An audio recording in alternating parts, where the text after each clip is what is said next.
സ്തോത്രം. നമുക്ക് ദൈവവചനത്തിൽ കൂടുവാൻ കർത്താവ് നൽകിയിരിക്കുന്ന അനുഗ്രഹീതമായ സമയത്തിനായിട്ട് ദൈവത്തെ സ്തുതിക്കുന്നു. റോമാലേഖന പഠനം നാം മുന്നോട്ട് പോയിക്കൊണ്ടിരിക്കുകയാണല്ലോ. നാം മൂന്നാമത്തെ പ്രധാന ശീർഷകത്തിനാണ് ചിന്തിക്കുന്നത്. മൂന്നാമത്തെ പ്രധാന ശീർഷകം നീതീകരണത്തിനായുള്ള ദൈവിക കരുതൽ എന്നുള്ളതാണ്. അതിൻ്റെ ആദ്യത്തെ ഉപശീർഷകമാണ് വിശ്വാസത്താൽ നൽകിയിരിക്കുന്ന 3-21 മുതൽ 31 വരെയുള്ള വാക്യങ്ങൾ. രണ്ടാമത്തെ ഉപശീർഷകം 4-ാം അധ്യായത്തിൽ നാം കണ്ടു അബ്രഹാമിന്റെ ദൃഷ്ടാന്തം. അബ്രഹാമിനെ ഉദാഹരണമാക്കിക്കൊണ്ട് വിശ്വാസത്താൽ നൽകിയിരിക്കുന്നതിന് ഒരു ഉദാഹരണം 4-ാം അധ്യായത്തിൽ പറഞ്ഞിരിക്കുന്നു. നാം ശ്രദ്ധിക്കുകയുണ്ടായി. മൂന്നാമത്തെ ഉപശീർഷകമാണ് നീതീകരണത്തിന്റെ വിശദീകരണം. 5-ാം അധ്യായത്തിൽ 1 മുതൽ 21 വരെയുള്ള വാക്യങ്ങൾ നീതീകരണത്തിന്റെ വിശദീകരണം. അതിനെ നമ്മൾ രണ്ടായിട്ട് തിരിച്ചു. ആദ്യത്തെ ഭാഗമാണ് നീതീകരണത്തിൽ നിന്നുള്ള അനുഗ്രഹങ്ങൾ. 5-ാം അധ്യായത്തിൽ 1 മുതൽ 11 വരെയുള്ള വാക്യങ്ങളാണ് നാം ചിന്തിച്ചുകൊണ്ടിരിക്കുന്നത്. 5-ന്റെ 1 മുതൽ 11 വരെയുള്ള വാക്യങ്ങളിൽ നീതീകരണത്തിൽ നിന്നുള്ള അനുഗ്രഹങ്ങളെ സംബന്ധിച്ച് നമ്മൾ ഓർക്കുകയാണ്. എന്തൊക്കെയാണ് നീതീകരണത്തിൽ വിശ്വാസമുള്ള നീതീകരണം വഴി നമുക്ക് ലഭിച്ച അനുഗ്രഹങ്ങൾ?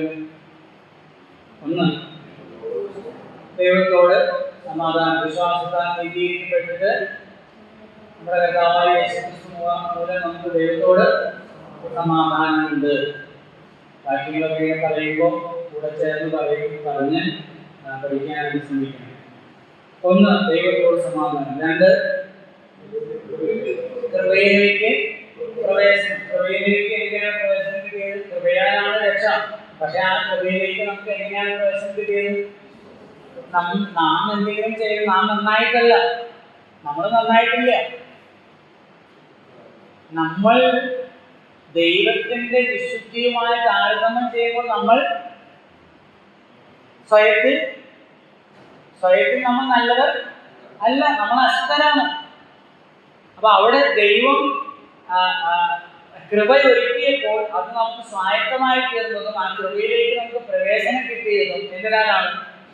വിശ്വാസത്താലുള്ള നീതീകരണം മൂലം താൻ നിൽക്കുന്ന ഈ കൃപയിലേക്ക് നമുക്ക് അവൻ മൂലം വിശ്വാസത്താൽ പ്രവേശനം ലഭിച്ചു. ഓ ദൈവത്തിന്റെ സ്തോത്രം. മൂന്നാമത്തെ അനുഗ്രഹം എന്താണ്?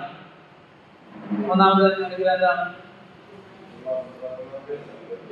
പ്രത്യാശ ലഭിക്കുന്നു. അത് ചോദിക്കുമ്പോൾ വിശ്വാസത്താലുള്ള നീതീകരണത്തിന് മാത്രം അത് വിശ്വാസത്താലുള്ള നീതീകരണം മാത്രം നൽകുന്ന ഒന്നാണിത് പ്രത്യാശ.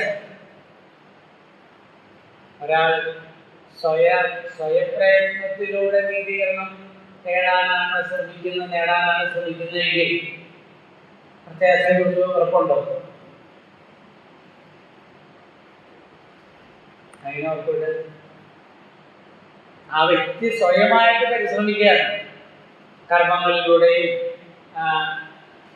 വിശുദ്ധ ജീവിതത്തിലൂടെയും സൽപ്രവൃത്തികളിലൂടെയൊക്കെ രക്ഷ പ്രാപിക്കാൻ, ആത്മരക്ഷ നേടാമെന്ന് ചിന്തിച്ച് പ്രവർത്തിക്കുന്ന ഒരാൾക്ക് എങ്ങനെയാണ് ഉറപ്പുള്ളത്?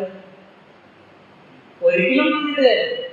എന്നാൽ വിശ്വാസത്താലുള്ള നീതീകരണം ആ പ്രത്യാശയുടെ ഉറപ്പ് നൽകുന്നു. അതവിടെ ഉണ്ടല്ലോ 5-ന്റെ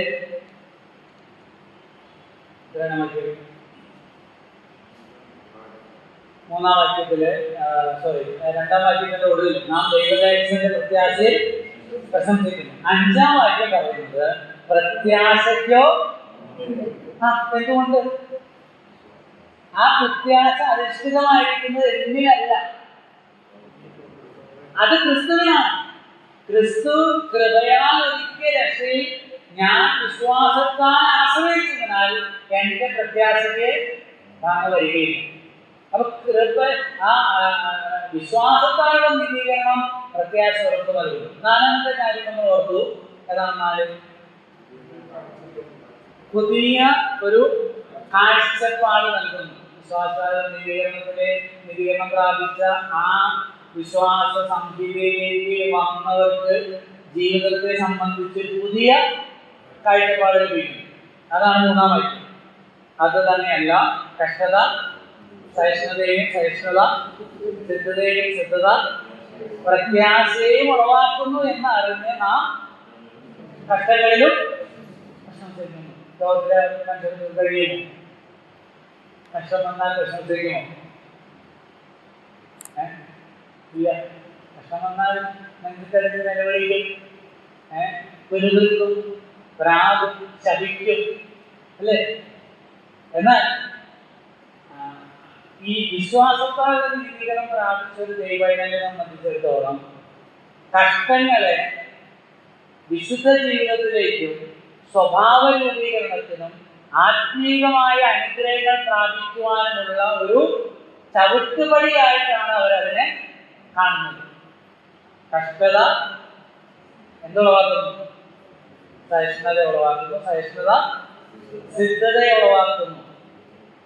പെർഫെക്ഷനിലേക്ക് വരുന്നു. അവിടെ മിക്കവാറും ബൈബിൾ ഇംഗ്ലീഷ് വേർഷനുകളെല്ലാം ക്യാരക്ടർ എന്ന വാക്കാണ് കൊടുത്തിരിക്കുന്നത്. സ്വഭാവ രൂപീകരണത്തിലേക്ക് കൊണ്ടുവരുന്നു. എന്ത്? കഷ്ടത. കഷ്ടത ക്രിസ്തു മാർഗത്തിന്റെ ഒരു മുഖമുദ്രയാണ്. കർത്താവിനെ അനുഗമിക്കുന്നവരോട് കർത്താവ് പറഞ്ഞിരിക്കുന്നത് എന്താ? എന്റെ പിന്നാലെ പോലെ എല്ലാ കഷ്ടപ്പാടും ഞാൻ മാറ്റിത്തരാം ആണോ? എന്താണ് ഇവിടെയുള്ള ആളുകളെ തെറ്റിക്കുന്ന ഈ പ്രോസ്പെരിറ്റി ഗോസ്പലുകാര്? സമൃദ്ധിയുടെ, ഞാൻ കഴിഞ്ഞ ദിവസം കൂടെ മൊബൈലിൽ ഒരു വീഡിയോ ക്ലിപ്പ്, ഒരു തായോ അങ്ങനെ എന്തോ പറയുന്ന ഒരു പാസ്റ്റർ പ്രസംഗിക്കുന്നത്, നിങ്ങൾ ദൈവത്തോട് പറയൂ, ഞാൻ സമൃദ്ധിയിൽ ജീവിക്കും, കഷ്ടപ്പാടും ദാരിദ്ര്യവും ഇല്ലാത്തൊരു ജീവിതം എനിക്ക് ദൈവം തരുമെന്ന് നിങ്ങൾ എന്ത് ചെയ്യണം? കുറച്ച് വിശ്വസിക്കണം, പ്രാർത്ഥിക്കണം. അപ്പൊ എല്ലാവരും ആദ്യം സ്വന്തം പറഞ്ഞ് കൈ ഉയർത്തുന്നു. അപ്പൊ ആർക്കും എന്ത് വേണ്ട?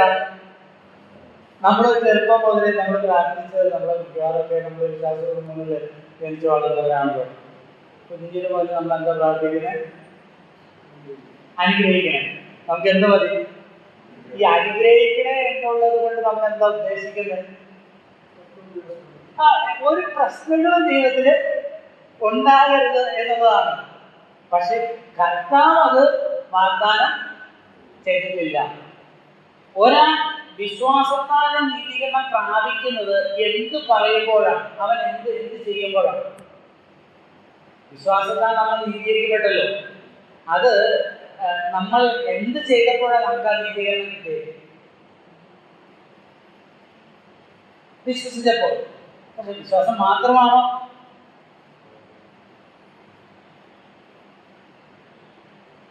രക്ഷിക്കപ്പെടാൻ എന്തൊക്കെ ചെയ്യണം? വിശ്വസിക്കണം. അവിടെയാണ് പലപ്പോഴും നമ്മളത് വിട്ടുകളയുക. വിശ്വസിച്ചു, രക്ഷിക്കപ്പെട്ടു. പക്ഷെ ഈ വിശ്വാസത്തിൽ എന്തുണ്ട്? ഒരു ഏറ്റുപറച്ചിലുണ്ട്. അതെന്താണ്? യേശുവാണ് എൻ്റെ കർത്താവ്. ഇന്നു മുതൽ യേശുവാണ് എൻ്റെ കർത്താവ്. അപ്പോൾ യേശുവാണ് കർത്താവെങ്കിൽ എൻ്റെ ജീവിതം സംഭവിക്കുന്നതെല്ലാം കർത്താവ് പറഞ്ഞിട്ടാണ്, കർത്താവ് അനുവദിച്ചിട്ടാണ്. അപ്പൊ പിന്നെ ആകുലത്തേക്ക് കാര്യമുണ്ടോ? ഉണ്ടോ? കാലിന്റെ ബുദ്ധി കൊണ്ട് വന്നാൽ ആകുലത്തേക്ക് കാര്യമില്ല. വ്യക്തിയുടെ കണ്ണിന് ബുദ്ധിമുട്ട് വന്നാൽ ആകുലത്തേക്ക് കാര്യമില്ല. എന്തുകൊണ്ടില്ല? യേശുവാണ് നമ്മുടെ കർത്താവെങ്കിൽ. നമുക്കെല്ലാവർക്കും പരിചിതമായ ഒരു വാക്യമാണ് ഫിലിപ്പിലേഖനം 4:13. എടുക്കണ്ട, നമുക്കറിയാവുന്ന വാക്യം. ഓർക്കുന്നുണ്ടോ? എന്നെ ശക്തനാക്കുന്നവൻ മുഖാന്തരം ഞാൻ സകലത്തിനും മതിയായോ. എന്നെ ശക്തനാക്കുന്നവനാൽ ഞാൻ സകലത്തിനും. എന്തിന് ശക്തനാക്കുന്ന ആരാ? കർത്താവ്. അപ്പൊ കർത്താവ് മുഖാന്തരം ഞാൻ എല്ലാത്തിനും മതിയായവനാണ്. മറ്റേ പുള്ളിപ്പം ഞാൻ നേരത്തെ പറഞ്ഞ ഭാഷ പറഞ്ഞ പോലെ സമൃദ്ധിയും ജീവിക്കാൻ ഏകേണ്ടതിന് വേണ്ടി പ്രാർത്ഥിച്ചാൽ നിങ്ങൾ ദൈവത്തെ കളിയാക്കിയാണ് ചെയ്യുന്നത്. നിങ്ങൾ ബെൻസിന് വേണ്ടി പ്രാർത്ഥിക്കണം എന്ന് പറയുന്ന ആശാമാരാണെങ്കിൽ ആളുകളെ വഴിതെറ്റിക്കുന്ന കർത്താവ് പറഞ്ഞ കുരുടന്മാരായ വഴിയാട്ടികളാണ്. പൗലോസ് അവിടെ പറഞ്ഞത്, ഞാൻ ശക്തനാണ്, യേശു കർത്താവ് എന്നെ ശക്തനാക്കുന്നതുകൊണ്ട് ഞാൻ എന്തിനും മതിയായവനാണ്, ശക്തനാണ്. എന്തിനും? അതിന്റെ മേളിലും താഴെ വായിച്ചായിരുന്നു, അത് നമ്മൾ പറയാറില്ല, അത് പറയണം. എന്തിനാണ്? സമൃദ്ധിയിൽ ഇരിപ്പാനും ദാരിദ്ര്യം. വായിച്ചാൽ നമ്മളെ കുറിച്ച് വായിച്ചു 12 വായിക്കും. ഫിലിപ്പിലേഖനം 4:12. താഴ്ചയിൽ ഇരിപ്പാനും സമൃദ്ധിയിൽ ഇരിപ്പാനും എനിക്ക് അറിയാം.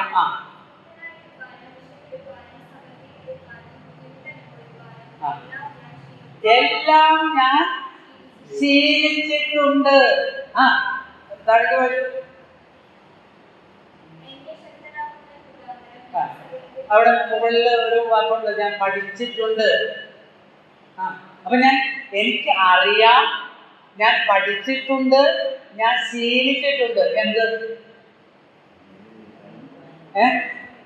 ഒറ്റ വാക്ക് പറഞ്ഞു. ഏതവസ്ഥയിലും സന്തോഷത്തോടെ സംതൃപ്തിയോടുകൂടെ ജീവിക്കാൻ ഞാൻ പഠിച്ചിട്ടുണ്ട്. അതെങ്ങനെ പഠിച്ചത്? എന്നെ ശക്തനാക്കുന്ന യേശുവിനാണ്. കാരണം യേശു എൻ്റെ കർത്താവ്. കഷ്ടം വന്നാൽ പ്രശ്നമില്ല. കഷ്ടം വരുമ്പോൾ ദുഃഖവും, കഷ്ടം മാറുമ്പോൾ സമൃദ്ധി വരുമ്പോൾ സന്തോഷവും വരുന്ന ക്രിസ്ത്യ ജീവിതമല്ല. അത് വിശ്വാസത്താൽ നീതീകരിക്കപ്പെട്ടവർക്കുള്ളതല്ല, അത് ലോകർക്കുള്ളതാണ്. അതാണ് ഇവിടെ റോമലേഖനം 5:3 പൗലോസ് പറഞ്ഞത്. സഹിഷ്ണുത ശ്രദ്ധയും ഉളവാക്കുന്നു എന്ന് പറഞ്ഞാൽ ആ കഷ്ടങ്ങളിലും പ്രശംസിക്കും. കാഴ്ചപ്പാട് മാറിയില്ലെങ്കിൽ വേണ്ടേ? മാറണം. സ്തോത്രം. അടുത്ത ഭാഗത്ത് നമ്മൾ പോവുകയാണ്. 5-ാമത്തെ അനുഗ്രഹം, വിശ്വാസത്തോടെ നീതീകരണം മൂലം ലഭിക്കുന്ന 5-ാമത്തെ അനുഗ്രഹം. 5-ാം വാക്യം. പ്രത്യാശയ്ക്കോ ഭംഗം വരുന്നില്ല, ദൈവത്തിന്റെ സ്നേഹം നമുക്ക് നൽകപ്പെട്ട പരിശുദ്ധാത്മാവിനാൽ നമ്മുടെ ഹൃദയങ്ങളിൽ. അവിടെ 2 കാര്യങ്ങൾ നമുക്ക് ലഭിച്ചതായിട്ട് 5-ാമത്തെ വാക്യത്തിൽ പറയുന്നുണ്ട്. എന്താണ്? ദൈവത്തിന്റെ സ്നേഹം നമുക്ക് നൽകപ്പെട്ട, നമുക്ക് എന്ത് കിട്ടി? പരിശുദ്ധാത്മാവ്. നമുക്ക് നൽകപ്പെട്ട പരിശുദ്ധാത്മാവിനാണ്. അപ്പൊ വിശ്വാസത്താലുള്ള നീതീകരണത്തിന്റെ 5-ാമത്തെ അനുഗ്രഹമാണ് പരിശുദ്ധാത്മാവ്. പരിശുദ്ധാത്മാവ് എന്തിനാലല്ല കിട്ടുന്നത്? വിശുദ്ധ ജീവിതത്താലല്ല കിട്ടുന്നത്, കാത്തിരിക്കുന്നതിനാലല്ല കിട്ടുന്നത്.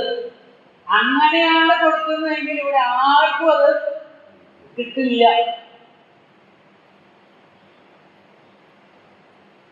വിശുദ്ധ ജീവിതത്താലാണ് കിട്ടുന്നതെങ്കിൽ ആ വിശുദ്ധിയുടെ മാനദണ്ഡം അങ്ങനെയാണ് കിട്ടുന്നത് എന്ന് പഠിപ്പിക്കുന്ന ആളുകൾ എന്നെ ഒന്ന് ബോധ്യപ്പെടുത്താവോ? ഏത് ലെവൽ വരെ വിശുദ്ധി വരണം? ദൈവിക വിശുദ്ധി ഒരു മനുഷ്യന് പ്രാപിക്കാൻ കഴിയുമോ സ്വയം പ്രയത്നം കൊണ്ട്? ഇല്ല, സാധിക്കില്ല. അതുകൊണ്ടാണല്ലോ കർത്താവ് ക്രൂശിൽ മരിക്കുന്നത്. അപ്പൊ വിശ്വാസത്താലുള്ള നീതീകരണത്തിലൂടെ മാത്രമാണ് പരിശുദ്ധാത്മാവിനെ പ്രാപിക്കുന്നത്. അതിന് ഒറ്റ വാക്യം മതി. എഫെസ്യലേഖനം 1-ാം അധ്യായം 13-14 വാക്യം. ആ 13-ാം വാക്യം വായിക്കാവോ? പെട്ടെന്ന് വായിക്കും. എഫെസ്യലേഖനം 1-ാം അധ്യായം 13-14 വാക്യങ്ങളാണ്. അതിനെ 13-ാം വാക്യം.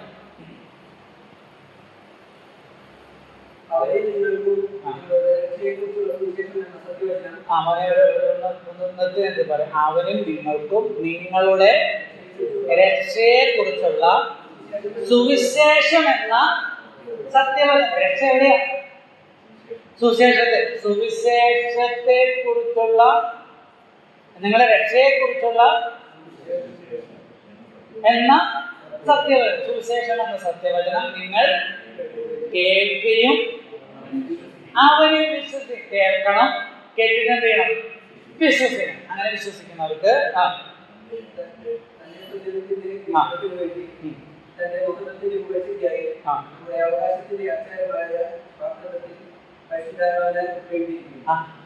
ആർക്കാ പരിശുദ്ധാത്മാവിന്റെ മുദ്ര കൊടുക്കുന്നത്? 13-ാം വാക്യം. രക്ഷയെ കുറിച്ചുള്ള സുവിശേഷം എന്ന സത്യവചനം കേട്ട് വിശ്വസിക്കുന്നവർക്ക്. യേശു രോഗസൗഖ്യമാക്കും, യേശു ഭൂതങ്ങളെ പുറത്താക്കും, യേശു എല്ലാ പ്രശ്നങ്ങളും തീർക്കും, യേശു നിന്നെ ഭൗതികമായി ഉയർത്തും, യേശു നിന്നെ വാലിനെ തലയാക്കും എന്നൊക്കെ വിശ്വസിക്കുന്നവർക്കല്ല. പിന്നെ രക്ഷയെക്കുറിച്ചുള്ള സുവിശേഷം എന്ന സത്യവചനം കേട്ട് വിശ്വസിക്കുന്നവരെ എന്ന് പറഞ്ഞാൽ കൃപയാലുള്ള രക്ഷയിൽ സമ്പൂർണമായി വിശ്വസിച്ച് ആശ്രയിക്കുകയും യേശുവിനെ മാത്രം കർത്താവായി അംഗീകരിക്കുന്നവരെ ദൈവം ചെയ്യുന്നു. പരിശുദ്ധാത്മാവ് കൊണ്ട് മുദ്രയിടും. ഈ ഗലാത്യലേഖനം 3-ാം അധ്യായം 1 മുതൽ 14 വരെയുള്ള വാക്യങ്ങൾ നിങ്ങൾ എഴുതി വെച്ച് ചേർത്ത് വായിച്ച് പഠിക്കണം. ഗലാത്യലേഖനം 3-ന്റെ 1 മുതൽ 14 വരെയുള്ള വാക്യങ്ങൾ അവിടെ ചോദിക്കുന്നുണ്ട്, ആ ബുദ്ധിയില്ലാത്ത ഗലാത്യരെ, ഞാൻ ഇതൊന്നു മാത്രം നിങ്ങളോട് കേൾപ്പാൻ ഇച്ഛിക്കുന്നു. നിങ്ങൾക്ക് പരിശുദ്ധാത്മാവിനെ ലഭിച്ചത് വിശ്വാസത്തിന്റെ പ്രസംഗം കേട്ടതിനാലോ അതോ ന്യായപ്രമാണത്തിന്റെ പ്രവർത്തികളാലാണോ? എന്നിട്ട് ആ പാരഗ്രാഫ് തീരുന്ന 14-ാമത്തെ വാക്യത്തിൽ പറയുന്നുണ്ട്, അബ്രഹാമിന്റെ അനുഗ്രഹം, കഴിഞ്ഞ ദിവസം നമ്മൾ ഉദ്ധരിച്ച വാക്യം, അബ്രഹാമിന്റെ അനുഗ്രഹം ക്രിസ്തുയേശുവിൽ ജാതികൾക്ക് വരേണ്ടതിന് നാം ആത്മാവെന്ന വാഗ്ദത്ത വിഷയം വിശ്വാസത്താൽ പ്രാപിക്കേണ്ടതിന് തന്നെ. സ്തോത്രം. വിശ്വാസത്താലാണ് നീതീകരിക്കപ്പെട്ടതെങ്കിൽ അങ്ങനെ നീതീകരിക്കപ്പെട്ടവർക്ക് എന്ത് ലഭിച്ചു കഴിഞ്ഞു? ഇവിടെ റോമാലേഖനം 8-ാം അധ്യായത്തിന്റെ 23-ാം വാക്യത്തിൽ പറയുന്നുണ്ട്, ആത്മാവെന്ന ആദ്യദാനം ലഭിച്ചവർ, രക്ഷിക്കപ്പെടുന്നവർക്ക് ആദ്യമായിട്ട് ദൈവം കൊടുക്കുന്ന ദാനമാണെന്ത്? ആത്മാവ്, പരിശുദ്ധാത്മാവ്. എന്തിനാ പരിശുദ്ധാത്മാവിനെ കൊടുക്കുന്നത്? ഓക്കെ, അത് നമുക്ക് അടുത്ത പോർഷനിൽ നമുക്ക് ചിന്തിക്കാം. അപ്പൊ ഈ വിശ്വാസാന നീതീകരണത്തില് ഇവിടെ ലഭിക്കുന്ന ആ ഒരു അനുഗ്രഹമാണ് പരിശുദ്ധാത്മാവിനെ. ആ പരിശുദ്ധാത്മാവിലൂടെ എന്ത് നൽകിയിരിക്കുന്നു ഹൃദയങ്ങളിൽ?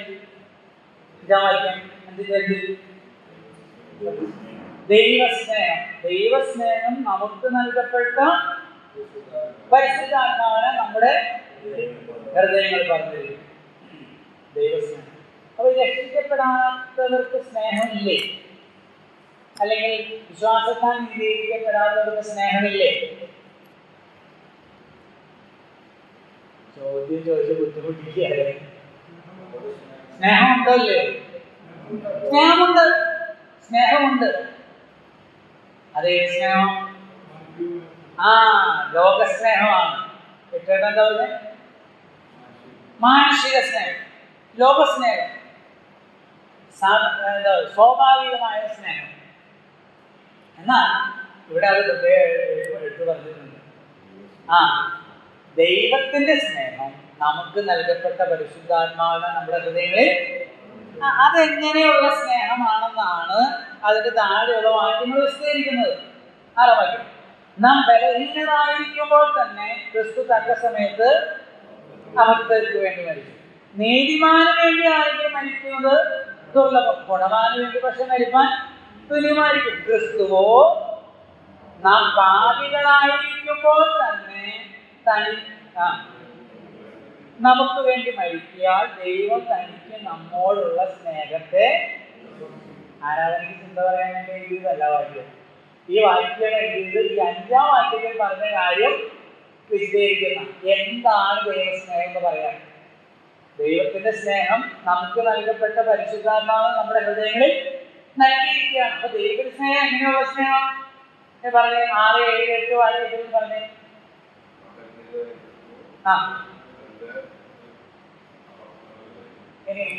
നേരത്തെ പറഞ്ഞല്ലോ, മാനുഷിക സ്നേഹം, ലോകസ്നേഹം എന്ന് പറഞ്ഞു.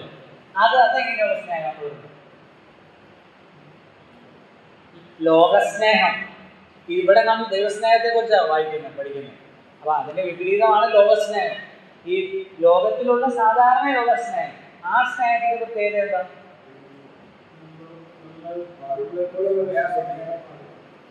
എന്താണ്? മാറിപ്പോകും.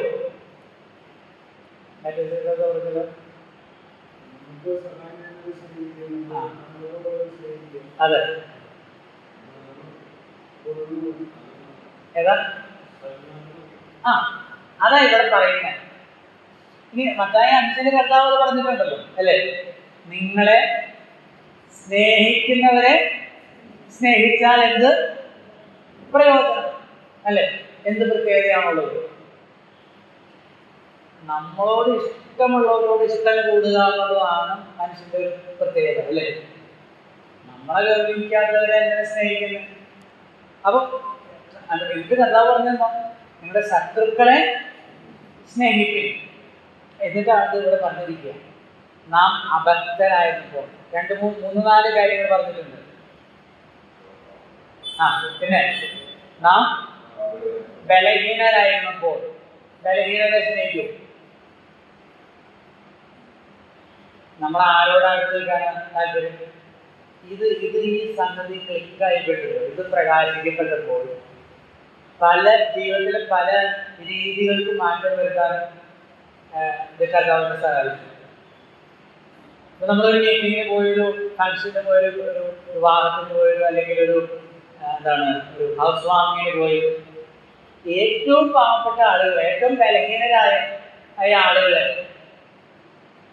നമ്മൾ ചെല്ലുകയും കാണുകയും കൈ കൊടുക്കുകയും അവരെ നമ്മളോട് ചേർത്ത് നിർത്തുകയും ചെയ്യേണ്ടത് ആവശ്യമാണ്. നമ്മളൊക്കെ ഫംഗ്ഷൻ കഴിഞ്ഞ് ആദ്യം പോയി കൈ കൊടുക്കാൻ.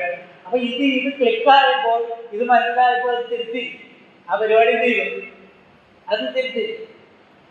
അതാ പറഞ്ഞല്ലോ, എളിയവനെ സങ്കീർത്തനമായിരിക്കുന്നു, എളിയവനെ ആദരിക്കുന്നവൻ ഭാഗ്യവാൻ.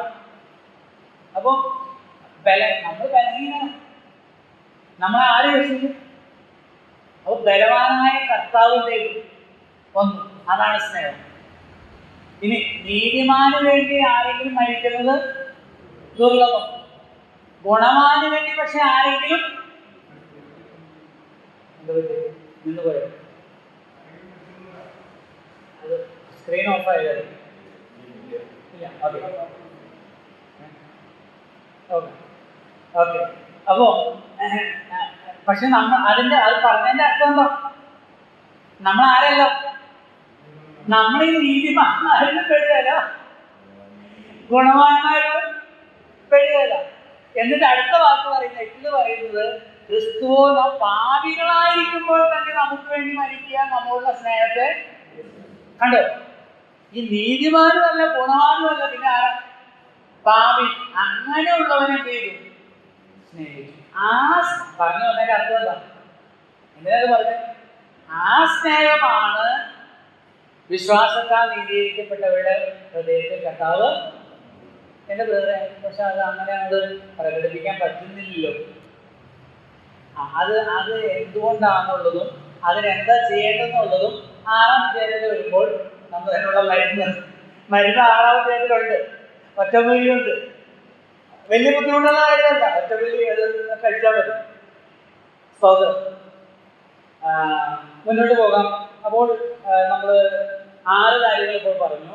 വിശ്വാസവെള്ളം നീതീകരണത്തിന്റെ 6 അനുഗ്രഹങ്ങൾ പറഞ്ഞു കഴിഞ്ഞു. 7-ാമത്തേത് 9-10 വായിക്കും.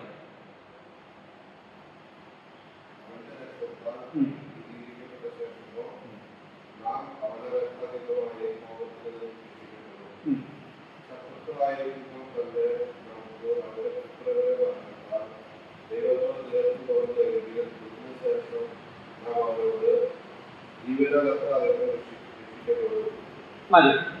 9-10 വാക്യങ്ങളുടെ അടിസ്ഥാനത്തിൽ വിശ്വാസത്താലുള്ള നീതീകരണം കൊച്ചു പറഞ്ഞു കറക്റ്റ്.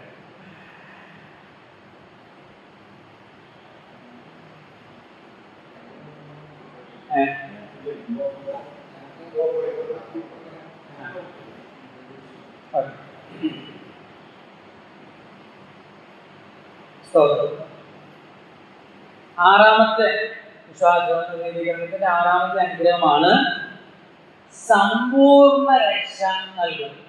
സമ്പൂർണ്ണ രക്ഷ നൽകും.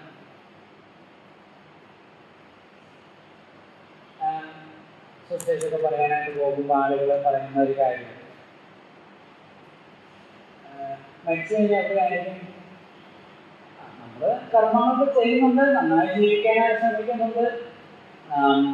പിന്നെ തമ്പുരാന്റെ കൈകാണിക്കുന്നത്, തമ്പുരാൻ കരുണ കാണിക്കണം, ദൈവ സ്നേഹവാനല്ലേ എന്ന് ചോദിച്ചു. അപ്പൊ അതിന്റെ അർത്ഥം താൻ പാതി, നമ്മൾ അതിനെ ഒന്ന് സംക്ഷേപിച്ചാൽ താൻ പാതി ദൈവം പാതി. എന്റെ ഭാഗത്തുനിന്നുള്ള കാര്യങ്ങളൊക്കെ ഞാൻ ചെയ്തുകൊണ്ട് ഇനി ബാക്കി അറിയില്ല, ദൈവത്തിന്റെ കാര്യം ദൈവം നോക്കിക്കോണം എന്നുള്ളതാണ്. അങ്ങനെയാണെങ്കിൽ രക്ഷ എന്തല്ല? സമ്പൂർണം അല്ല. രക്ഷ സമ്പൂർണ്ണമല്ല. കാരണം രക്ഷ എൻ്റെ കൂടെ ഉത്തരവാദിത്വത്തിൽപ്പെട്ട ഒരു കാര്യമാണെങ്കിൽ എനിക്കൊരിക്കലും ആ രക്ഷ പൂർണ്ണമാക്കാനായിട്ട് സാധിക്കില്ല. അപ്പോൾ ഇവിടെ ഈ 9, 10 വാക്യങ്ങൾ പറയുന്നത്, 9-ാം വാക്യവും 10-ാം വാക്യവും ഒരേ കാര്യമാണ് പറയുന്നത്, പക്ഷെ വ്യത്യസ്തമായ വാക്കുകളിൽ കൂടെ ആണ് പറയുന്നത്. ഒന്നുകൂടെ നോക്കാം. അവന്റെ രക്തത്താൽ നീതീകരിക്കപ്പെട്ട ശേഷം, 9-ാം വാക്യത്തിന്റെ ആരംഭത്തിൽ പറയുകയാണ് അവന്റെ രക്തത്താൽ. 10-ാം വാക്യത്തിന്റെ തുടക്കത്തിലോ ശത്രുക്കളായിരിക്കുമ്പോൾ തന്നെ നമുക്ക് അവന്റെ പുത്രന്റെ മരണത്താൽ ദൈവത്തോട്. അപ്പൊ രക്തത്താൽ നീതീകരിക്കപ്പെട്ട ശേഷം ഇവിടെ പുത്രന്റെ മരണത്താൽ, രണ്ടൊന്നല്ലേ? രക്തത്താൽ നീതീകരിക്കപ്പെട്ട ശേഷം ഇവിടെ പുത്രന്റെ മരണത്താൽ ദൈവത്തോട് നിരപ്പുന്നു. രണ്ടും ഒരേ കാര്യമാണ്, വ്യത്യസ്തമായ അനുഭവത്തെ കുറിച്ച് പറയുന്നത്. ഓക്കെ, 9-ാം വാക്യത്തിന്റെ 2-ാം ഭാഗം തുടങ്ങുന്നത് വായിക്കാം. അവന്റെ രക്തത്താൽ നീതീകരിക്കപ്പെട്ട ശേഷമോ നാം അവനാൽ എത്രയധികമായി എന്ന് പറഞ്ഞാൽ, ഒന്ന് പറഞ്ഞേ, അവന്റെ രക്തത്താൽ നീതീകരിക്കപ്പെട്ട ശേഷം എന്ന് പറഞ്ഞാൽ രക്തം എവിടെ ചൊല്ലി? ക്രൂശിൽ. മരണത്താൽ നമുക്ക് നീതീകരണം ലഭിച്ചെങ്കിൽ അവനാൽ എത്രയധികമായി. അപ്പൊ അത് അവനാൽ എന്ന് ഉദ്ദേശിക്കുന്നത് എന്താണ്? കർത്താവിനാൽ. മരണത്തെയാണോ? കർത്താവിന് മരണത്തെയല്ല, കർത്താവ് ഒരു വ്യക്തിത്വത്തെയാണ്, ഉയർത്തെഴുന്നേറ്റ ക്രിസ്തുവിനെയാണ് ചോദിച്ചത്. ഇത് മരിച്ച കർത്താവിനാൽ ക്രിസ്തുവിന്റെ മരണത്താൽ നമുക്ക് നീതീകരണം കിട്ടിയെങ്കിൽ ക്രിസ്തു ഉയർത്തെഴുന്നേറ്റ് ജീവിക്കുന്നതിനാൽ അവനാൽ എത്രയധികമായി. 10-ാം വാക്യം അത് തന്നെയാണ്. 10-ാം വാക്യം ശത്രുക്കളായിരിക്കുമ്പോൾ തന്നെ അവന്റെ പുത്രന്റെ മരണത്താൽ ദൈവത്തോട് നിരപ്പ് വന്നുവെങ്കിൽ നിരന്ന ശേഷം നാം അവന്റെ ജീവനാൽ. കണ്ടോ, അവനാൽ എന്ന 9-ാം വാക്യത്തിൽ ഇവിടെ അവന്റെ ജീവനാൽ എന്ന് പറഞ്ഞാൽ അവൻ ജീവിക്കുന്നതിനാണ്. 8-ാം അധ്യായത്തിന്റെ 34-ാം വാക്യം തന്നെ പറയുന്നത് ക്രിസ്തു യേശു മരിച്ചിട്ട് ഉയർത്തെഴുന്നേറ്റ് അവൻ പിതാവിന്റെ വലത്ത് ഭാഗത്ത് നമുക്ക് വേണ്ടി പക്ഷപാതം ചെയ്യുന്നു. അപ്പൊ യേശു മരിച്ചതിനാൽ നമുക്ക് എന്നേക്കുമായിട്ടുള്ള നീതീകരണം ലഭിച്ചെങ്കിൽ യേശു ജീവിക്കുന്നു. മരിച്ച യേശുവിനാണോ ശക്തി? ജീവിക്കുന്ന യേശുവിനാണോ? യേശു മരണത്തെ തോൽപ്പിച്ച് ഉയർത്തെഴുന്നേറ്റ് ഇന്ന് എനിക്കും നിങ്ങൾക്ക് വേണ്ടി, അഥവാ ദൈവത്തിന്റെ കൃപയിൽ മാത്രം സമ്പൂർണമായി വിശ്വസിച്ച് ആശ്രയിക്കുന്നവർക്ക് വേണ്ടി അവൻ എന്ത് ചെയ്യുന്നു? പക്ഷപാതം ചെയ്യുന്നു, ജീവിക്കുന്നു. അങ്ങനെയാണെങ്കിൽ അവന്റെ ജീവനാൽ, അവനാൽ എത്രയധികമായി. നമ്മൾ നന്നായി ജീവിച്ചിട്ടല്ലെന്ന്, നമ്മൾ പരിശ്രമിച്ചിട്ടല്ല. ഞാനിങ്ങനെ വാഹനം ഓടിച്ചു വരുമ്പോൾ ഞാൻ ഇങ്ങനെ ചിന്തിച്ചുകൊണ്ടിരുന്നപ്പോൾ ആ ഒരു വാക്ക് എനിക്ക്, നമ്മൾ പരിശ്രമിച്ചിട്ടല്ല, നമ്മൾ ആശ്രയിച്ചിട്ടാണ്. സ്തോത്രം. നമ്മൾ പരിശ്രമിക്കുന്നതുകൊണ്ടല്ല, പിന്നെ നമ്മൾ ആശ്രയിക്കുന്നത്. ആരെല്ലാം ആശ്രയിക്കുന്നത്? രക്ഷയ്ക്കായി മരിച്ച് അടക്കപ്പെട്ട് ഉയർത്തെഴുന്നേറ്റ് അവന്റെ മരണത്തിന് അവന്റെ രക്തത്തിൽ ആശ്രയിച്ചതുപോലെ അവന്റെ ജീവനിൽ അവൻ ഇന്ന് ചെയ്യുന്ന മധ്യസ്ഥ മഹാപൗരോഹിത്യ ശുശ്രൂഷയിൽ നമ്മൾ എന്ത് ചെയ്യുന്നു? ആശ്രയിക്കുന്നു. അതിനാൽ നമുക്ക് സമ്പൂർണ്ണ രക്ഷയുണ്ട്. ഇത് വിശ്വാസത്താൽ നീതിയുള്ള മാത്രം പ്രൊവൈഡ് ചെയ്യുന്ന, ഓഫർ ചെയ്യുന്ന, വാഗ്ദാനം ചെയ്യുന്ന ഒരു കാര്യമാണ് സമ്പൂർണ്ണ രക്ഷ. മറ്റൊന്നും അത് ചെയ്യുന്നില്ല. കർമ്മമാർഗത്താലാണ് എന്ന് ചിന്തിക്കുന്നവർക്ക് സമ്പൂർണ്ണ രക്ഷ ഓഫർ ചെയ്യാൻ കഴിയാത്തത് കൊണ്ടാണ് മരിച്ചതിന് ശേഷം ചെയ്യുന്നത്. കർമ്മം ചെയ്യുന്നത് ഉറപ്പില്ല. ഇവിടെ എവിടെ പോയത് ഉണ്ടോ?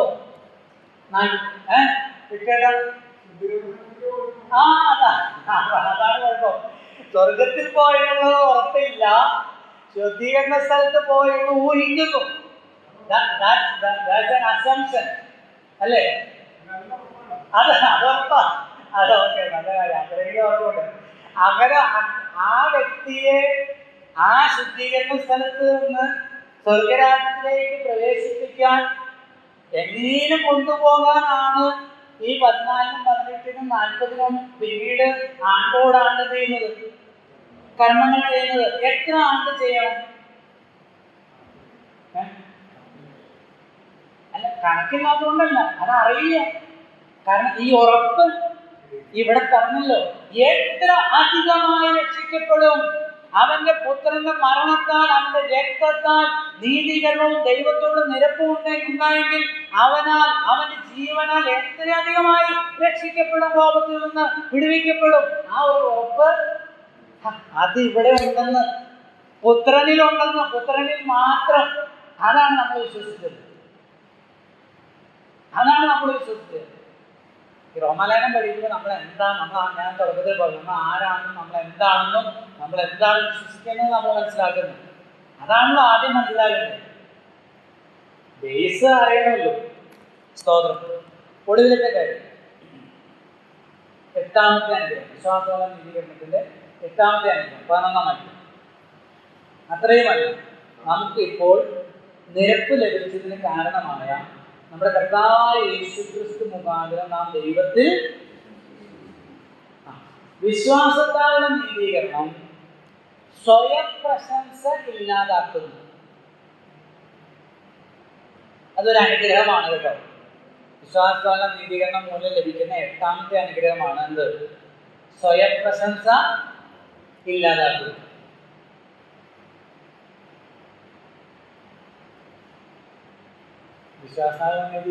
വിശ്വാസത്താൽ നീതീകരിക്കപ്പെട്ട ഒരാൾക്ക് എന്തില്ല?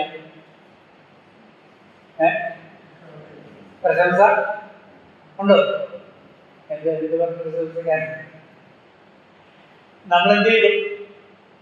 സത്യത്തിൽ ഒരു മനുഷ്യനും പ്രശംസിക്കാനുള്ള വക, ലോകത്തിൽ ഒരു മനുഷ്യനും പ്രശംസിക്കാനുള്ള വകയില്ല, അവകാശമില്ല. സ്വാഭാവിക ജീവിതം നയിക്കുന്ന സകല മനുഷ്യരും എന്തിനാലാണ്? ദൈവത്തിന്റെ കൃപയാലാണ്, ദൈവത്തിന്റെ കരുണയാലാണ്. ഇന്ന് രക്ഷയോട് ബന്ധപ്പെട്ട് വരുമ്പോൾ അവിടെ അതാണല്ലോ നമ്മൾ ആരാധനയ്ക്കായിട്ട് കടന്നു വരുമ്പോൾ നമ്മൾ ഓർക്കുന്നത്. നമുക്ക് വല്ലതും ഉണ്ടോ? ഒന്നുമില്ല, എല്ലാം അവിടുത്തെ കൃപയാണ്, നമ്മളിത് ദാനമായിട്ട് നൽകി. ഇനി രക്ഷ മാത്രമല്ല, രക്ഷിക്കപ്പെട്ട ഒരു ദൈവത്തിന്റെ അനുദിന ജീവിതത്തിലെ എല്ലാ നിമിഷവും ആരുടെ കയ്യിലാണ്? ദൈവത്തിന്റെ കയ്യിലാണ്. അവിടെ ഒരു വാക്യം എന്നോട് വേണമെങ്കിൽ ചേർത്ത് നമുക്ക് വായിക്കാം. 1 കൊരിന്ത്യർ 1-ാം അധ്യായം, 1 കൊരിന്ത്യർ 1-ാം അധ്യായത്തിന്റെ 26 മുതൽ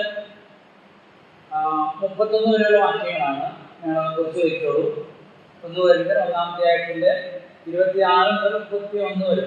സഹോദരന്മാരെ, നിങ്ങളുടെ വിളിയെ നോക്കുകയും ലോകാഭിപ്രായപ്രകാരം ജ്ഞാനികൾ ഏറെയില്ല, ബലവാന്മാർ ഏറെയില്ല, കുലീനന്മാർ ഏറെയില്ല. ജ്ഞാനികളെ ലജ്ജിപ്പിക്കാൻ ദൈവം ലോകത്തെ മോശത്വമായത് തിരഞ്ഞെടുക്കും. ബലമുള്ളതിനെ ലജ്ജിപ്പിക്കാൻ ദൈവം ലോകത്തെ ബലഹീനമായത് തിരഞ്ഞെടുത്തു. ഉള്ളതിനെ ഇല്ലാതെയാക്കുവാൻ ദൈവം ലോകത്തിൽ കുലഹീനവും നികഷ്ടവുമായതും ഏതുമില്ലാത്തതും തിരഞ്ഞെടുത്തു. ഇതിനാണ് തിരഞ്ഞെടുത്ത ദൈവം? ദൈവസന്നിധിയിൽ ഒരു ജഡവും പ്രശംസിക്കാതിരിക്കേണ്ടതിന് തന്നെ നിങ്ങളോ അവനാൽ ക്രിസ്തുയേശുവിൽ ഇരിക്കുന്നു. അവൻ നമുക്ക് ദൈവത്തിങ്കിൽ നിന്ന് ജ്ഞാനവും നീതീകരണവും ശുദ്ധീകരണവും വീണ്ടെടുപ്പുമായി തീർന്നു. പ്രശംസിക്കുന്നവൻ കർത്താവിൽ പ്രശംസിക്കട്ടെ എന്ന് എഴുതിയിരിക്കുന്നത് പോലെ ആകേണ്ടതിന് തന്നെ. കണ്ടോ? നമുക്ക് നീതീകരണം, വിശുദ്ധീകരണം, നമുക്ക് നീതീകരണവും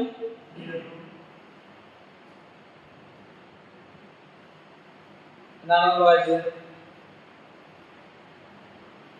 30-ാമത്തെ വാക്യം, നിങ്ങളോ അവനാൽ ക്രിസ്തുയേശുവിൽ ഇരിക്കുന്നു. അവൻ നമുക്ക് ദൈവത്തിങ്കിൽ നിന്ന് ജ്ഞാനവും നീതിയും ശുദ്ധീകരണവും വീണ്ടെടുപ്പുമായി തീർന്നു. അതായത് യഹൂദന്മാർ, അതിന്റെ മുകളിൽ നമ്മൾ വായിക്കുന്നുണ്ടല്ലോ, യഹൂദന്മാർ അടയാളം അന്വേഷിക്കുന്നു, യവനന്മാർ ജ്ഞാനം അന്വേഷിക്കുന്നു. അപ്പൊ ഈ നീതീകരണവും വിശുദ്ധീകരണവും വീണ്ടെടുപ്പും ജ്ഞാനവും എല്ലാം ആരിലുണ്ട്? ക്രിസ്തുവിലുണ്ട്. നമ്മളത് വിശ്വസിച്ചു. വിശ്വസിച്ചവർക്ക് അത് ദൈവം ദാനമായി നൽകി. അപ്പൊ ആർക്കും ഇനി എന്തിനുള്ള അവസരമില്ല? പ്രശംസയ്ക്കുള്ള അവസരമില്ല. അപ്പോൾ വിശ്വാസത്താലുള്ള നീതീകരണത്തിന്റെ 8ാമത്തെ അനുഗ്രഹമാണ് എന്താണ്? സ്വയം പ്രശംസ. ഈ പോർഷനിൽ തന്നെ നമ്മൾ 3 പ്രാവശ്യം പ്രശംസയെ കുറിച്ച് കണ്ടു. എന്നാണ് പ്രത്യാശയിൽ, 2ാം വാക്യത്തിൽ പ്രത്യാശയിൽ, ദൈവതേജസ്സിന്റെ പ്രത്യാശയിൽ പ്രശംസിക്കുന്നു. പിന്നെ കഷ്ടങ്ങളിൽ പ്രശംസിക്കുന്നു. പിന്നെ ദൈവത്തിൽ, 11ാം വാക്യത്തിൽ ദൈവത്തിൽ പ്രശംസിക്കുന്നു.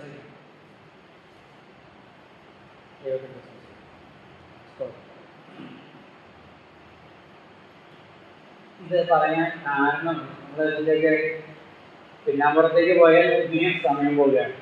ഇത് പറയാൻ കാരണമുണ്ട്. ഇത് പറയാൻ കാരണം നമ്മൾ കണ്ടതുപോലെ ഈ റോമാലേഖനത്തിലെ ഈ ന്യായപ്രമാണവാദികളുമായിട്ടാണല്ലോ ഇടപെടുന്നത്. അപ്പൊ ന്യായപ്രമാണവാദികള് എന്തിനാണ് പ്രശംസിക്കുന്നത്?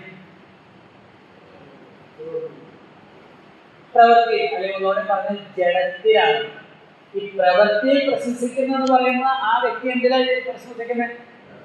ജഡത്തിൽ. നമ്മൾ കഴിഞ്ഞ ദിവസം ചിന്തിച്ചു, ഗലാത്യർ 3:10 ന്യായപ്രമാണത്തിന്റെ പ്രവൃത്തിയിൽ ആശ്രയിക്കുന്ന ഏവനും ശാപത്തിന് കീഴിലാകുന്നു.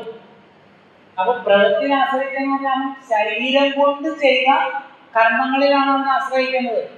അപ്പോൾ ജഡത്തിൽ, അതാണ് പൗലോസ് ഫിലിപ്പിലേഖനം 3 പറയുന്നത്, ആർക്കാനും ജഡത്തിൽ പ്രശംസിക്കാമെങ്കിൽ എനിക്ക് എത്രയധികം. അപ്പൊ അങ്ങനെ അതാരൊക്കെ പറയുന്നു? ഈ ആർക്കാനും ഇസ്രായേൽ യഹൂദന്മാരെ കുറിച്ച് പറയുന്നു. എന്നിട്ട് ഞാനും ആരാണ്? യഹൂദനാണ്, ഇസ്രായേലിനാണ്. 8ാം നാളിൽ അബ്രഹാമിന്റെ വംശത്തിൽ പിറന്നവനാണ്. 8ാം നാളിൽ പരിച്ഛേദനയേറ്റവനാണ്. ന്യായപ്രമാണം സംബന്ധിച്ച് അനന്യനാണ്. ബെന്യാമിൻ ഗോത്രക്കാരനാണ്. പിന്നെന്താണ്? ന്യായപ്രമാണം സംബന്ധിച്ച് അനന്യനാണ്. അപ്പൊ അങ്ങനെ നോക്കിയാൽ എനിക്ക് എന്ത് ചെയ്യാം? ജഡത്തിൽ. അപ്പൊ ഇവിടെ പറയുകയാണ് ജഡത്തിലൊന്നില്ല, പ്രശംസയില്ല. എവിടെ പ്രശംസയുള്ളൂ? ദൈവത്തിലാണ് പ്രശംസ. വിശ്വാസത്താൽ നീതീകരിക്കപ്പെട്ട ഒരാളുടെ തിയറി മാറുകയാണ്. കാരണം എല്ലാം ആരിൽ അധിഷ്ഠിതമാണ്? കർത്താവിൽ അധിഷ്ഠിതമാണ്. അടുത്ത പോർഷനിലേക്ക് വരാം.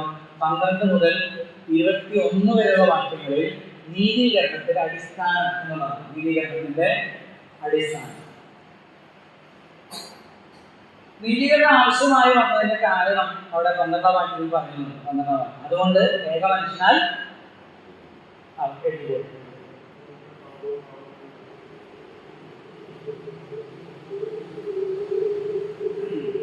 നീതീകരണം ആവശ്യമായി വന്നതിന്റെ കാരണം എന്താണെന്ന്, അതിനെ ദൈവം എങ്ങനെയാണ്, ആ കാരണത്തെ ദൈവം പരിഹരിച്ചത് എന്നുള്ള ഭാഗമാണ് ഈ 12 മുതൽ 21 വരെയുള്ള വാക്യങ്ങൾ. 5:12 മുതൽ 21 വരെ. ഈ എവിടെയാണ് പ്രശ്നം? എവിടെയാണ് നമുക്ക് സാധാരണ പറയാറുണ്ട് ബൈബിളിലെ പൊതുപ്രമേയം എന്ന് പറയുന്നത്. ബൈബിളിലെ പൊതുപ്രമേയം എന്താണ്? ഏതാണ്?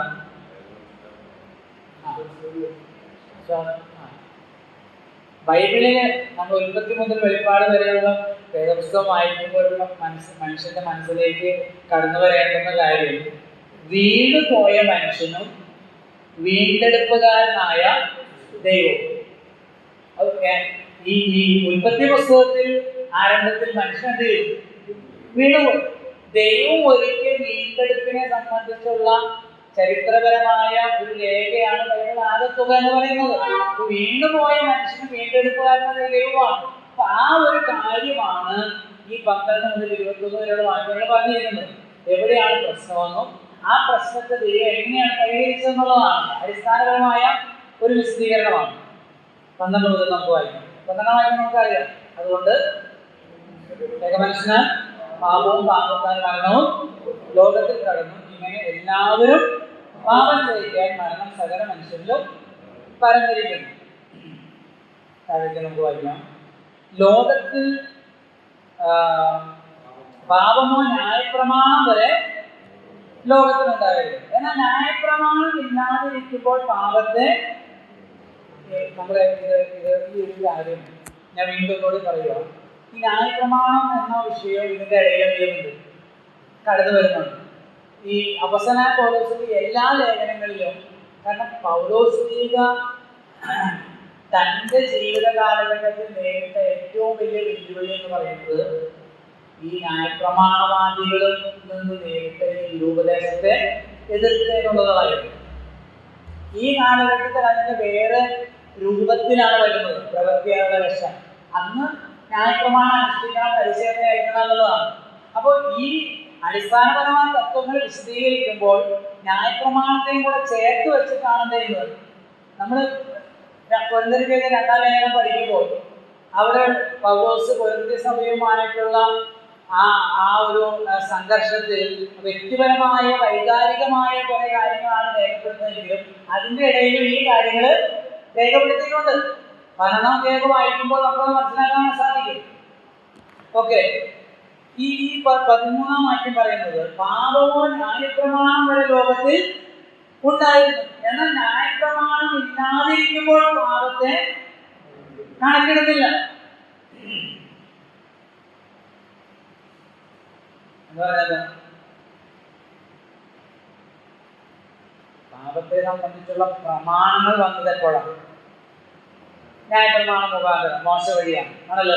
കൊല ചെയ്യരുത്, വ്യഭിചാരം ചെയ്യരുത്, മോഷ്ടിക്കരുത്, കള്ളസാക്ഷ്യം പറയരുത് മുതലായ പ്രമാണങ്ങൾ, കൽപ്പനകൾ വന്നത് മോശ മുഖാന്തരം ന്യായപ്രമാണത്തിലാണ്. അപ്പൊ ആദം മുതൽ മോശ വരെ അതാ ഇവിടെ പറഞ്ഞിരിക്കുന്നത്. പാപമോ ന്യായപ്രമാണം വരെ ലോകത്തിലുണ്ടായിരുന്നു. എന്നാൽ ന്യായപ്രമാണം ഇല്ലാതിരിക്കുമ്പോൾ പാപത്തെ കണക്കിടുന്നില്ല എന്ന് പറഞ്ഞാൽ താഴേക്ക് വായിക്കുമ്പോൾ മനസ്സിലാവാമെങ്കിൽ ഞാനൊരു വാക്ക് പറയട്ടെ. കണക്കിടുന്നില്ലെന്ന് പറഞ്ഞത് അവരെ നമ്മൾ ഉപയോഗിക്കുന്ന ഈ മൊബൈലൊക്കെ ഈ IT നിയമത്തിന്റെ IT ലോയുടെ പരിധിയിൽ വരുന്നതാണ് അല്ലേ.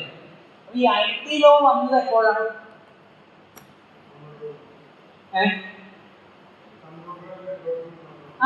IT ഇൻഫർമേഷൻ ടെക്നോളജി, നെറ്റ്വർക്കും കമ്പ്യൂട്ടറും സൗകര്യം പറഞ്ഞതുപോലെ ഒക്കെ ലോകത്തിൽ വന്നതിന് ശേഷം അതിൽ കൂടെ എന്തുണ്ടാകാൻ തുടങ്ങി? ക്രൈം ഉണ്ടാകാൻ തുടങ്ങി, ലംഘനങ്ങൾ, തിന്മ ഉണ്ടാകാൻ തുടങ്ങി. നിയമലംഘനം എന്ന് പറയാൻ കഴിയില്ല, തിന്മകൾ ഉണ്ടാകാനായിട്ട്, ക്രൈം ഉണ്ടാകാനായിട്ട്, അത് ഉപയോഗിച്ച് ആളുകൾ തിന്മ ചെയ്യാനായിട്ട് ആരംഭിച്ചപ്പോഴാണ് പറഞ്ഞാല് IT ലോ വന്നത്. ഓക്കെ, IT ലോ വന്നത്. അപ്പൊ IT ലോ വരുന്നതിന് മുമ്പ് എന്ത് ചെയ്തിട്ടുണ്ട്? ക്രൈം ചെയ്തിട്ടുണ്ട്. ആ ITയിലൂടെ പല ക്രൈമുകളും ദോഷങ്ങളും തിന്മകളും പലരും ചെയ്തിട്ടുണ്ട്. പക്ഷെ അതിനെന്ത് ചെയ്യുന്നില്ല, ശിക്ഷയില്ല, അതിനെ കണക്കിടുന്നില്ല. പക്ഷെ അതെന്താണ്? അത് പാപമാണ്, അത് തിന്മയാണ്, അത് ക്രൈമാണ്. അന്നാ ഇല്ലാതിരുന്നു എന്ന് മാത്രമേ ഉള്ളൂ. 14 വാക്യം.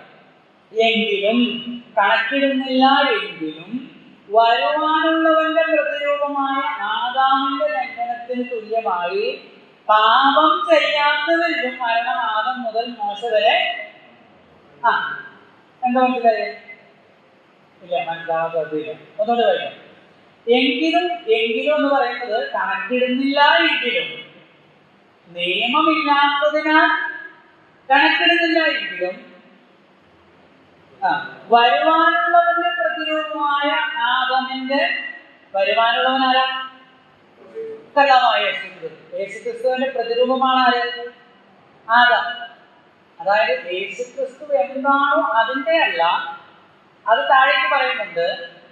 വരുവാനുള്ളവന്റെ പ്രതിരൂപമായ എന്ന് പറഞ്ഞാൽ യേശുക്രിസ്തു നീതീകരണത്തിന്റെയും ആദം പാപത്തിന്റെയും. നമ്മുടെ അതാണല്ലോ വാക്യം.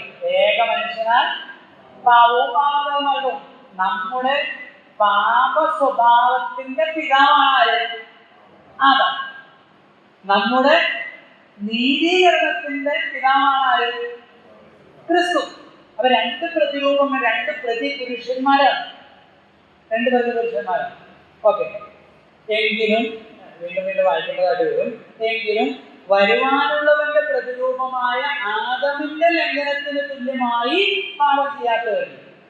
ആദമിന്റെ ലംഘനത്തിന് തുല്യമായി പാപം ചെയ്യാത്തവരെന്ന് പറഞ്ഞാൽ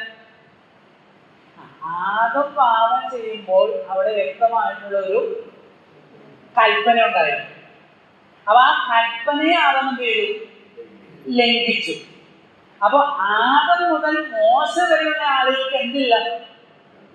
കൽപ്പനയില്ല. അപ്പൊ അവിടെ ഒരു വ്യക്തമായ കൽപ്പനയില്ലാത്തതുകൊണ്ട് അവർ ലംഘിച്ചു എന്ന് പറയാനായിട്ട് അതാണ് ഇവിടെ പറയുന്നത്. ഒന്നുകൂടി പറഞ്ഞു, വീണ്ടും വീണ്ടും വായിക്കേണ്ടത്. എങ്കിലും വരുവാനുള്ളവന്റെ പ്രതിരൂപമായ ആദമിന്റെ ലംഘനത്തിന് തുല്യമായി പാപം ചെയ്യാത്തവരിലും മരണം ആദം മുതൽ മോശ വരെ വാണിരുന്നു എന്ന് പറഞ്ഞാൽ എന്താ? അവരും പാപികളാണ്, അവർ പാപം ചെയ്തു. കാരണം അവരാരുടെ സന്തതികളായിരുന്നു. അതാണ് 12-ാം വാക്യം. ഈ വാക്യം 12-ാം വാക്യം നമ്മൾ 6-ാം അധ്യായം, 7-ാം അധ്യായം, 8-ാം അധ്യായത്തിലൊക്കെ പ്രധാനപ്പെട്ടതാണ്. അതാണ് എന്റെ ഈ നീതീകരണത്തിന്റെ അടിസ്ഥാനം എന്ന് പറയുന്നത്.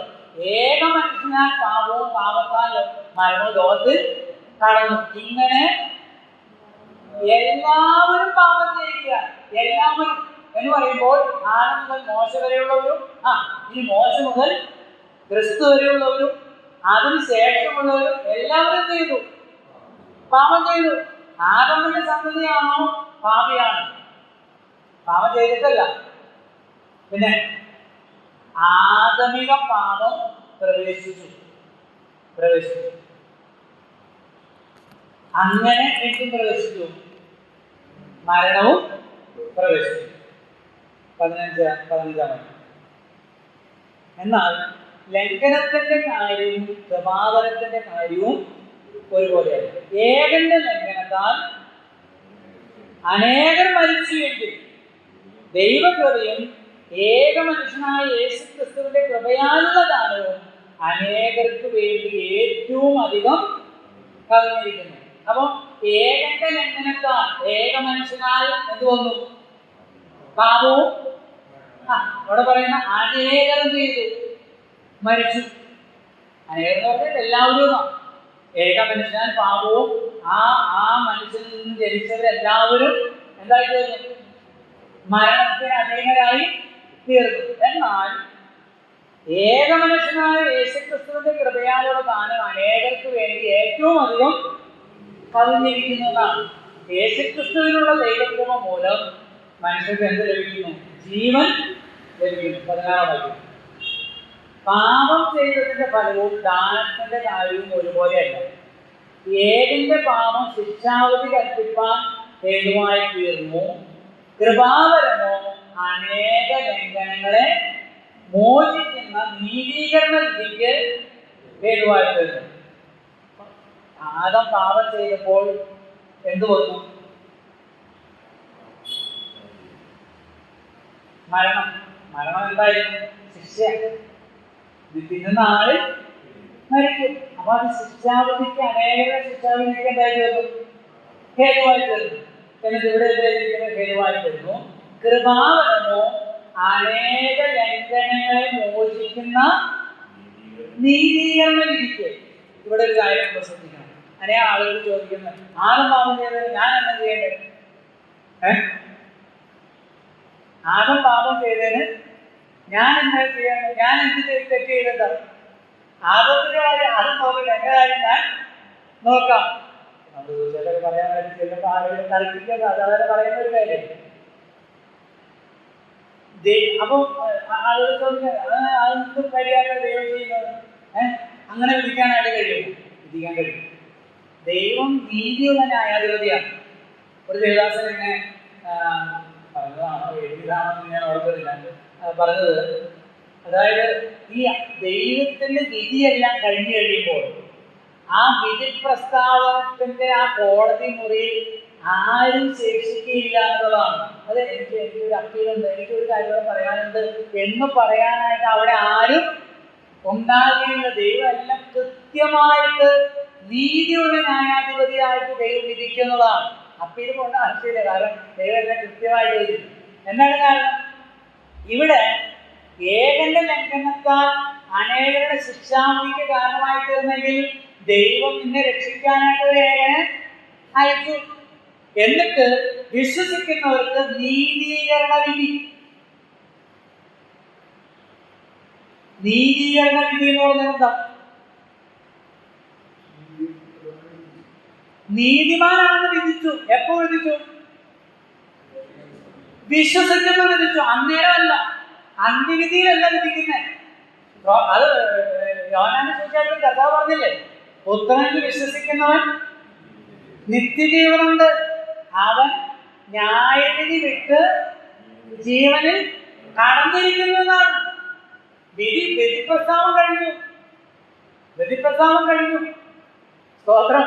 അപ്പൊ ദൈവം നീതിയോടുകൂടെ ചെയ്യുന്നത്. ഒരു വശത്ത് ചെയ്തിട്ട് മറുവശത്ത് അടച്ചു കളയുന്നില്ല, തുറന്നു വെച്ചിരിക്കുക. ആ ഏകനിൽ കൂടെ അനേകം പാപികളും നിത്യമായ മരണത്തിന് അധീനരായി തീർന്നെങ്കിൽ ഏകന്റെ മരണത്തിലൂടെ അനേകരെ നിത്യജീവനിലേക്ക് ദൈവം കൊണ്ടുപോയിരിക്കും. നീ ഒന്നും ചെയ്യാതെ പാപിയായി തീർന്നത്. അതുപോലെ നീ ഒന്നും ചെയ്യണ്ട, എന്ത് ചെയ്താൽ മതി? ആദമിലാകുന്ന അവസ്ഥ ആർക്കും തടയാനായിട്ട് കഴിയില്ല. എല്ലാവരും ആദമിന് വന്നതാണ്. പക്ഷെ ക്രിസ്തുവിലാകുന്ന അവസ്ഥ സ്വയമായിട്ട് എന്ത് ചെയ്യണം? തിരഞ്ഞെടുക്കണം. കാരണം ആദം അത് സ്വയമായിട്ട് തിരഞ്ഞെടുക്കുക. ഏത്? തിന്മ, സാത്താന്റെ വശം അല്ലേ? അതുപോലെ നിനക്ക് ഒരു ഫ്രീ വില്ല് തന്നിരിക്കുക, ഏത് വേണമെങ്കിലും എന്ത് ചെയ്യാം?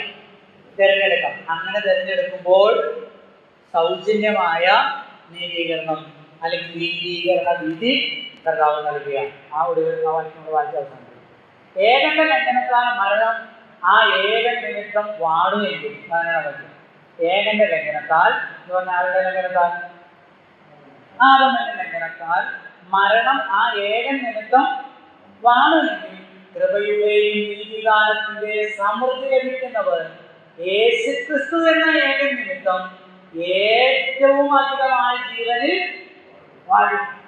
മരണം എത്ര ശക്തിയോടുകൂടിയാണ് ശരീരത്തെയും ആത്മാവിനെയും നശിപ്പിക്കുന്നത്, അതിനേക്കാൾ ഏറ്റവും അധികമായി അതായത് ഞാൻ നിങ്ങൾക്ക് ജീവൻ ഉണ്ടാകുവാനും സമൃദ്ധിയായി ഉണ്ടാകുവാനും, ആ വാക്കാണ് ഉപയോഗിച്ചത്. സമൃദ്ധിയായി ജീവനിൽ വാഴും. ഇവിടെയും വാഴും, വരുമാന ലോകത്തിലും വാഴും. യേശുവിന്റെ ജീവനിലൂടെ, യേശുവിന്റെ നീതി, യേശുവിന്റെ വിശുദ്ധി, യേശുവിന്റെ സ്നേഹം വിശ്വാസത്താൽ നീതീകരിക്കപ്പെട്ടവരിൽ വാഴാനായിട്ട് ഇടയായിട്ടുണ്ട്.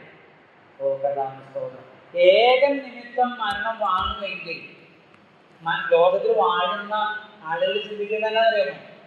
ഞങ്ങളെ വാഴുന്നതെന്ന് അല്ല. ആരാ വാഴുന്നത്? മരണമാണ് വാഴുന്നത്. മരണഭയത്തിലാണ്. എന്നാൽ നമ്മൾ എപ്പോഴും ഓർക്കുന്ന വാക്യമാണ് എബ്രായരുടെ 2:14. എന്താ? മക്കൾ ജഡരക്തങ്ങളോട് കൂടിയവരായതുകൊണ്ട് അവരും അവരെ പോലെ ജഡരക്തങ്ങളോട് കൂടിയതായി വന്ന് മരണം ജീവപര്യന്തം എന്താണ് മരണത്തിന്റെ കാര്യമാണ്. സ്തോത്രം. നമുക്കൊന്നും അറിഞ്ഞുകൂടത്. കിട്ടേട്ടൻ പറയുന്നത് നമുക്ക് നാണക്കേടാണ് കരുതാതെ. അപ്പോ മരണവേദിയാൽ അടിമകളായിരുന്നവരൊക്കെയും ജീവപര്യന്തം മരണവേദിയാൽ അടിമകളായിരുന്നവരൊക്കെയും വിടുവിച്ചു. മരണത്തിന്റെ അധികാരിയായ പിശാചിനെ തന്റെ മരണത്താൽ നീക്കി ജീവപര്യന്തം മരണത്തിന്റെ മരണവേദിയാൽ അടിമകളായിരുന്നവരൊക്കെയും. അങ്ങനെ നാം ഇന്ന് ജീവനിലായി തീർന്നു, ജീവനിൽ വാഴുന്നവരായിട്ട് തീർന്നു. സ്തോത്രം. ആ കർത്താവിന്റെ ജീവനിൽ തുടരുവാനായിട്ട് കർത്താവ് എല്ലാവരും സഹായിക്കട്ടെ, അനുഗ്രഹിക്കട്ടെ. കർത്താവിന്റെ നാമം എന്നോട്